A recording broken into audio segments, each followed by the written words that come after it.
Vegeta breaks Beerus's rule and manages to do something that not even the most powerful gods of destruction could. First, you need to understand what Ultra Ego truly is. Ultra Ego represents more than a simple transformation for Vegeta. It is, in fact, a direct reflection of his deepest essence and everything he has experienced since the beginning of his journey as a warrior. This form, which emerged in the Dragon Ball Super manga, was not inherited, copied, or taught as a template. It was forged by himself based on his own principles, his unwavering conviction, and the divine energy that was presented to him by Beerus, the god of destruction of Universe 7.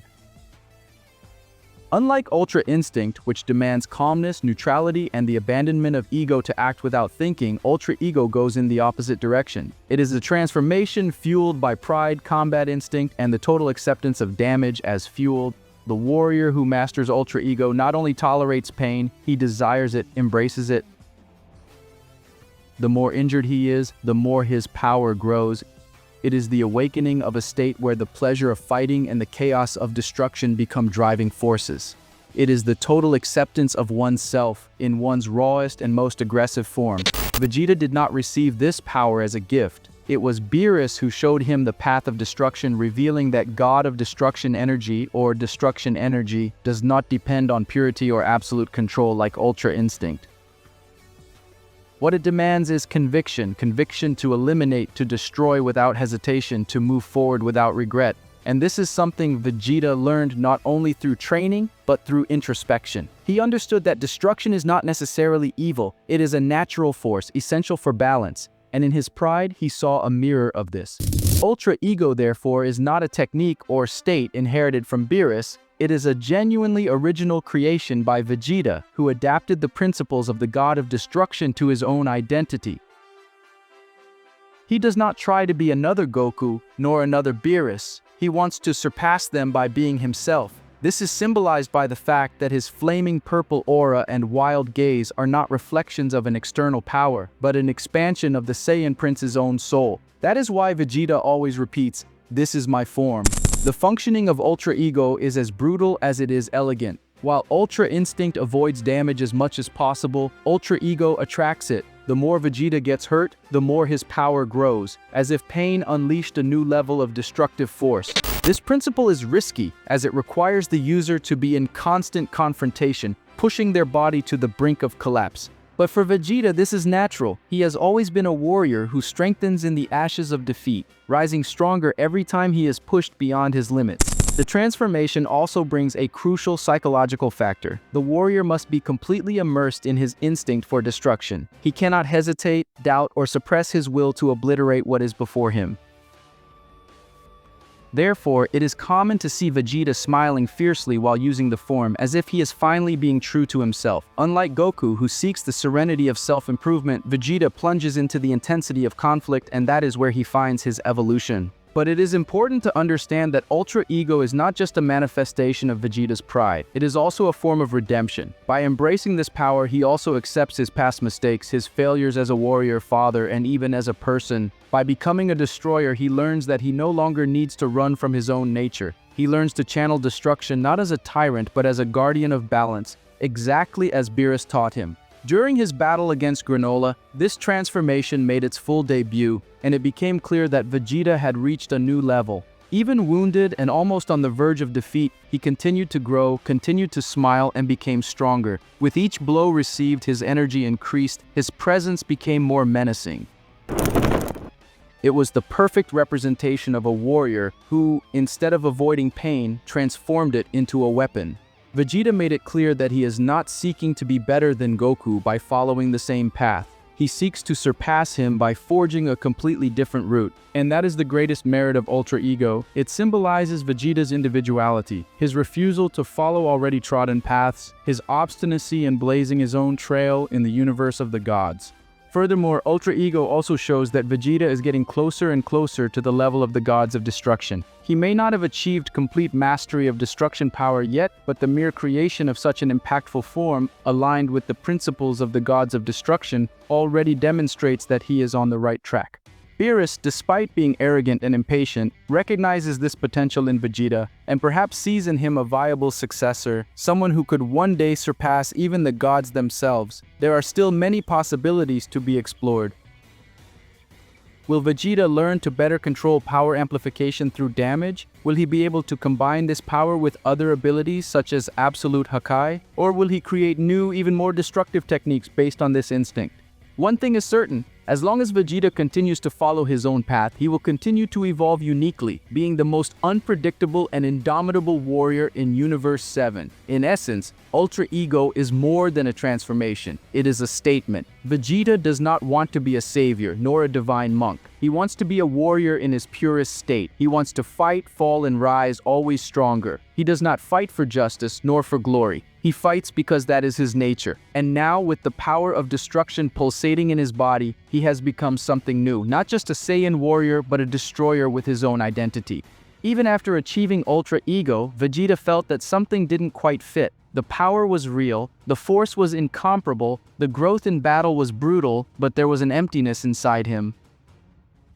He didn't want to admit it, especially after having created this form on his own, molding it based on Beerus' teachings. But the more he used Ultra Ego, the more he realized there was a price to pay, the complete renunciation of who he was. Beerus had made it clear from the beginning, to master God of Destruction energy, one had to let go of everything that wasn't destruction. Feelings, doubts, bonds, protection, all of it was noise. According to him, absolute power would only come when the warrior thought exclusively of obliterating, of annihilating without hesitation, and Vegeta tried. He plunged into that instinct, used pain as a weapon, cast off hesitations, but something was always weighing on his soul, his family.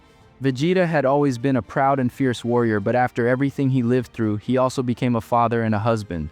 Bulma, Trunks, Brat, they weren't weaknesses, they were part of who he had become, and by adopting Ultra Ego as Beerus wished, he found himself forced to silence that side. He felt as if he was fighting against himself, suffocating a fundamental part of his identity. Even when he reached peaks of power, that sacrifice didn't seem fair.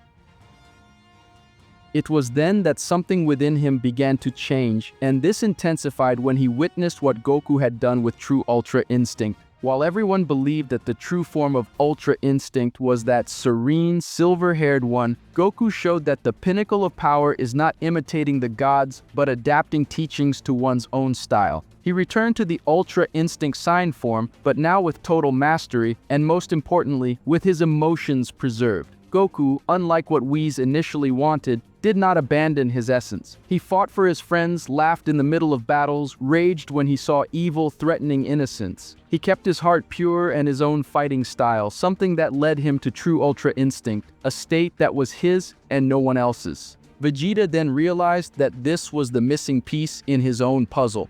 Instead of trying to follow the cold rule book of the gods of destruction, he decided to adapt Ultra Ego to his truth, as Goku did with Ultra Instinct. If Goku could master divine power without giving up his emotions, then Vegeta could also mold his Ultra Ego without abandoning his love for his family or his desire to protect them. After all, what value does power have if it doesn't serve to defend what matters most? This turning point was essential. Vegeta began to test the limits of his Ultra Ego, allowing his feelings to flow during the transformation. When he fought for something greater than pride, when he fought to protect someone, he not only maintained control, his power grew even more unstably and colossally. The instinct for destruction united with emotion, creating a dense and unique energy that not even Beerus fully understood. Beerus initially rejected this idea. For him, emotions bring weakness. But Vegeta didn't need the God of Destruction's approval. For the first time, he understood something that not even Beerus had realized. Destruction and protection are not opposites, but complementary forces. Vegeta would destroy anything that threatened what he loves, not out of selfishness, but out of conviction. This new approach gave birth to a new manifestation of Ultra Ego. The purple aura gained more flaming nuances. His eyes gleamed with wild and lucid intensity at the same time. Destruction was no longer an end, but a means. He could smile as a warrior, get hurt as he always had, but now he felt that every blow he received was for something worthwhile. And more, By keeping his feelings alive during the transformation, Vegeta gained absolute control over the activation time and the form's limit. Before, Ultra Ego consumed his body like an out-of-control flame, potentially pushing him to the brink of death. Now, he guided this flame, adjusting its intensity as the situation demanded. Rationality once again coexisted with savagery. This evolution made Vegeta stop seeing himself as a shadow of Goku or a poorly finished copy of Beerus. He was a new pillar in the universe of the gods, a bridge between the power of destruction and the instinct of protection. He was not Ultra Instinct nor the perfect god of destruction. He was the balance between pride, destruction, and love, a new type of warrior. Vegeta's path, as always, was not the easiest, but it was the most authentic. He did not betray his nature to achieve a divine ideal. He elevated his own essence to a divine level. And in this process, he proved that true power is not in abandoning who you are, but in transforming that into your greatest weapon. This new phase of Ultra Ego is just the beginning. In time, he may name this form True Ultra Ego or even create a new designation. But the most important thing is that now Vegeta fights not only with strength, but with purpose, and that makes him more dangerous than ever. Because when a warrior like him finds a true reason to fight, there is no god, mortal, or demon capable of stopping him. And it is precisely with this new understanding and mastery of Ultra Ego, shaped by his emotions, that Vegeta becomes a fundamental piece against Black Frieza. The new Frieza is not just any threat, he has transcended mortal and even divine limits, surpassing Goku with Ultra Instinct and Vegeta with Ultra Ego in their previous versions. But now, with this transcendental Ultra Ego, Vegeta is no longer the same warrior as before. He has stopped merely accepting suffering as fuel for power. Now he transforms every blow suffered into purpose, into justice, into redemption. He doesn't just resist, he fights back with conviction. Black Frieza represents cold chaos, strategic malice, calculated and cruel evolution. But Vegeta, with his new balance between destruction and emotion, becomes the perfect antagonist for this absolute coldness. While Frieza destroys for pleasure and domination, Vegeta destroys to protect, to prevent, to liberate. This gives Ultra Ego an even more lethal focus. Now it channels the righteous rage of a warrior who no longer needs to ignore his feelings, but rather uses them as spiritual armor. Frieza may have achieved a new form, but he does not understand what it means to fight for someone other than himself, and that is what makes him inferior even amidst so much power.